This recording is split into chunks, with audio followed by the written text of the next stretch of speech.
Buddhist sermon. Buddhist sermon is delivered by Venerable Dr. Bhante Saranapala. Namo tassa bhagavato arahato samma sambuddhassa. Namo tassa bhagavato arahato samma sambuddhassa. Namo tassa bhagavato arahato samma sambuddhassa. I pay my homage to the Buddha, the Blessed One, the Worthy One, the fully enlightened Buddha. My dear friends in Dhamma, today I'm so happy to give this Dhamma talk in Sri Lanka. I'm so honored to be invited by Mrs. Indira to deliver this special Dhamma talk for the benefits of all our Sri Lankan friends and devotees. Dhamma is such a wonderful gift to the world. In Western world, people are seeking Dhamma a lot. Now, why Dhamma? Dhamma is a therapy. It is a healing and huge blessing for everyone. Now, the Dhamma taught by the Buddha 2,600 years ago is so unique, and still millions of people around the globe are benefiting from this wonderful Dhamma. Dhamma is a solution to a human problem. This is known as the existential problem in the Western philosophy. Now, what is this existential problem? This is what Buddha called the dukkha. Now, the dukkha, the Buddha realized in the 6th century BCE is also the same today in the 21st century. People are suffering, they are in pain, people are going through a huge emotional turmoil and personal problems. Today they are known as stress, tension, depression, anxieties. Even I can tell you, since I do a lot of counseling sessions, let's say youth counseling, student counseling, marriage counseling, personal counseling, and from all these counseling sessions, I get to listen to some personal stories. These are painful stories. People come to the temple, or people seek help from the Buddhist monks in the Western world because they strongly believe Dhamma could help them. Now, every person has a struggle. Every person has a painful story. And these painful stories are coming from some unexpected realities, circumstances in life. So when people become emotional, sometimes emotions blind them and people don't know what to do, and they don't know how to overcome this. And then they have this belief and faith in the teachings of the Buddha. And when they go to the doctors or psychologists or psychotherapists, and they highly recommend the patients to meditate. And meditation is the solution to this, in addition to medicine they are given. So now, what is this medicine as Buddha taught us? There is a saying in Pali, Dhammo sadha samang natti etang pibata bhikkhavo. Monks, there is no other greater medicine than the medicine of Dhamma. Therefore, take it, drink it. Once you take this medicine of Dhamma, it will help you to gain recovery, speedy recovery, healing. This is the wonderful therapy that Buddha gave to the world. So now, when people come to us for this special medicine, and we teach them meditation, basically, as you know, in the Western world, in Western psychology and psychoanalysis, there is a type of therapy called psychosynthesis. Psychosynthesis is the therapy that can be received from different elements. Let me give you an example. Let's say the tree. The tree has to grow, and when tree grows, it will bear fruits. Now, to grow and to bear fruits, the tree needs to be fed. The tree needs to be nurtured and nourished. Now, tree has roots, not just the one root. Tree has some major roots. In addition to these major roots, there are some small, tiny roots. Every root has some functions, and every root is bringing some food or water or other nourishments that could help this tree to grow and eventually to bear the fruits. So in the same way, the psychosynthesis, what Buddha taught, is also the psychosynthesis. So to overcome the personal problems and struggles, whatever they are, stress, anxieties, depression, suffering, pain, you name it, you can overcome all this once you follow some steps. So the Dhamma, the medicine the Buddha gave to the world, is the combination of several steps.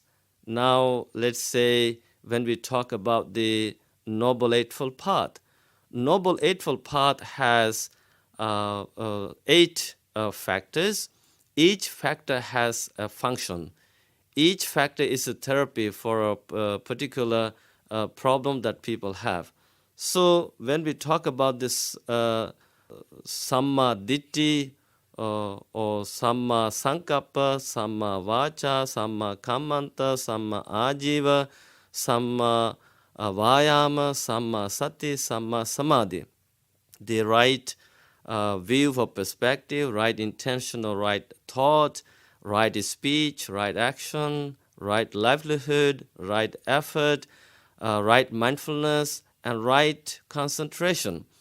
Now, in order to cultivate these right 8 factors, first of all, we need to drop the wrong 8 factors.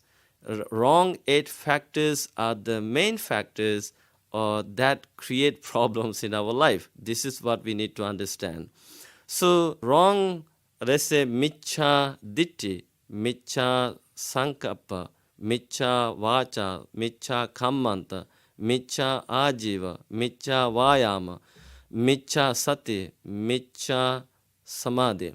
We need to drop all this. We need to drop wrong perspective, wrong intention, wrong speech, wrong action, wrong livelihood, wrong effort, wrong mindfulness, wrong concentration. Once you drop these wrong factors, or once you let them go, let's say just drop them, let them go, and choose to cultivate the positive one, the right one. When you cultivate the right factors, then slowly and slowly there comes a huge change in your life. And this helps a lot. So this therapy the Buddha gave, the Dhamma, is the combination of 8 steps, 8 factors. And if you summarize this, these are 3 key practices: Sila, Samadhi, Panya, morality, meditation, and wisdom.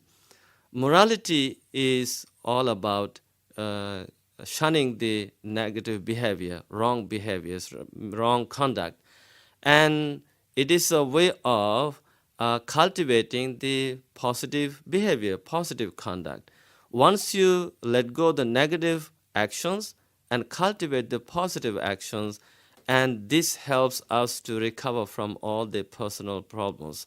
And then in addition to this first step, the morality, then we need to practice meditation.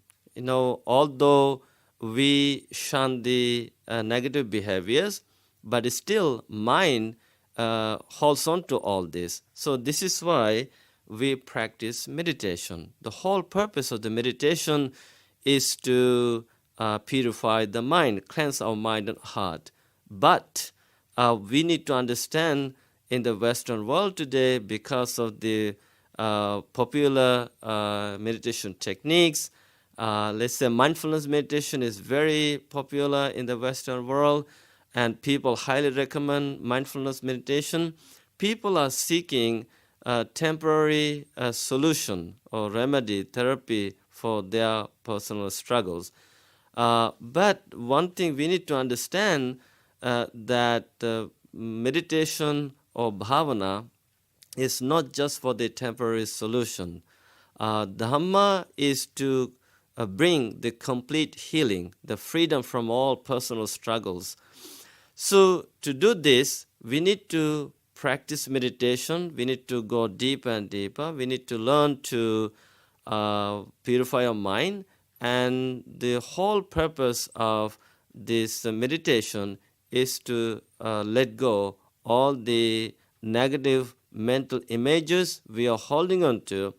Once we let go or drop the negative mental images or stories or whatever they are, then that brings healings. Now from the meditation, there comes, wisdom, panya.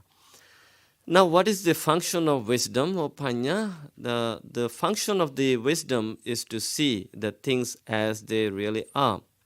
Now, in different sutras, Buddha emphasized yatha bhuta jnana dasana, to know and to see the things as they really are.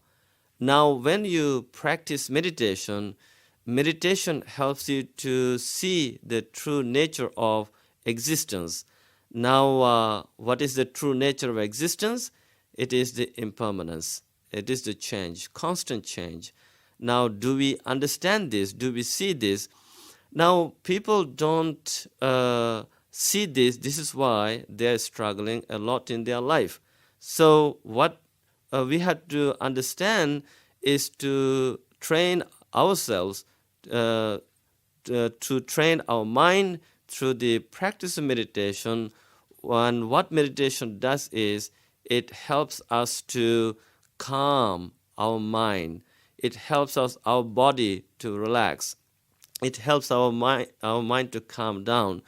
With the clarity and stability of the mind, then we will be able to see the things as they really are, how things come and go. There is no point of hanging on to anything. There's no point to get attached to what is getting attached to us. And all there is what we call my. Let's say even the problem. Problem is not yours.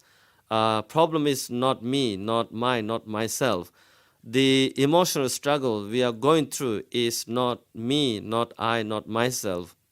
Once you see this, by seeing the constant change in all experiences, let's say emotions, our thoughts, our perceptions, whatever they are, they have the nature of just arising or passing away. Once we see this nature of arising and passing away, then this wisdom gives us energy. This wisdom gives us strength and power to drop what we are holding on to. Once we choose to drop what we are holding on to, that day it becomes a huge relief for us. It is healing, it is a therapy, it is a blessing, it's a joy, it's a happiness. So, my dear friends, this is why there's a saying in Zen Buddhist tradition, let go or be dragged. Once you let go, you become free. If you don't let go, then you get dragged throughout your life. And this is why one famous Thai Buddhist monk, he's well known in the Western world even today. His name is Ajahn Chah, who produced so many Western disciples. And he said, if you let go a little, you will have little peace, little happiness. If you let go a lot, you will have a lot of peace and a lot of happiness. If you let go completely, then your struggle with the world will come to an end. So, my dear friends, in Dhamma, this is what we all need to understand. Dhamma is for letting go. If we can gain the power and strength to let go, what we are holding on to is going to become a huge blessing for us. So in the Western world, this is the therapy that we give to everyone, whoever comes to us. And I know it works, and we have been doing this for a long time, and I have been doing counseling as the Buddhist chaplain of the University of Toronto, which is the number one university in Canada. And there I do student counseling when students come with their problems and when they seek some help. And this is the therapy that I give to them.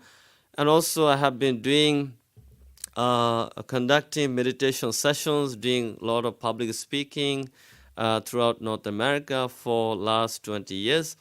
And when people come to see me for counseling sessions, and after listening to their personal struggles and stories, and this is the therapy I give to them, and it works. Now, if you come and see how we are doing this, then you will be surprised, number of people who come to our weekly Dhamma teaching and meditation classes, and they keep coming, they keep bringing new friends and colleagues from their workplace, and also they bring their neighbors, whoever they know, because they have benefited from the teaching of the Buddha, they have benefited from the Dhamma, and they found happiness, joy, they reclaim their life, and others see this change in their behavior. So when they become curious about this, they openly talk about how Dhamma helped them. And so they also show a great interest in Dhamma, and they come to our sessions, and after learning the Dhamma, practicing meditation with us, and it is so wonderful to see how people are becoming happy and happier and the happiest. So, my dear friends, here in Sri Lanka, we got this wonderful Dhamma. We need to benefit from this. We need to use this medicine of Dhamma for our personal struggles if we are going through any, and this would definitely help us. This is what Westerners are looking for today. Neuroscientists and psychologists, doctors are highly recommending Dhamma as a medicine, and it works. And this Dhamma is nothing else but 3 steps, 3 practices: morality, meditation, and wisdom. So I just wanted to talk about this today, and I'm so happy to be back in this country after 24 years to attend the World Buddhist Summit. So I'm very grateful to our devotees, sister Mrs. Indira, for inviting me to this special Dhamma session. So I just want to encourage all of you to practice Dhamma. Just practice Dhamma. It helps. Never think Dhamma would not work in your life. It works because we are witnessing in the Western world how Westerners are really benefiting from this Dhamma. So with this in mind, now I'm going to end this special Dhamma session. So thank you so much for listening to this special Dhamma talk. and I wish you all the best, all happiness. May the Buddha bless you, may the Dhamma bless you, may the Sangha bless you, may the blessings of the Noble Triple Gem continue to be with you throughout your life for all happiness and well-being. And with this in mind, now I'm going to do little blessing chanting to bless all of you with the blessings of the Noble Triple Gem. Bhavatu sabba mangalang rakhantu sabba devata sabba buddhanubhavena sada sotte bhavantu te. Bhavatu sabba mangalang rakhantu sabba devata sabba dhammanubhavena sada sotte bhavantu te. Bhavatu sabba mangalang rakhantu sabba devata sabba sanghanubhavena sada sotte bhavantu te. May the blessings of the Noble Triple Gem be with you. Buddhist sermon was delivered by Venerable Dr. Bhante Saranapala.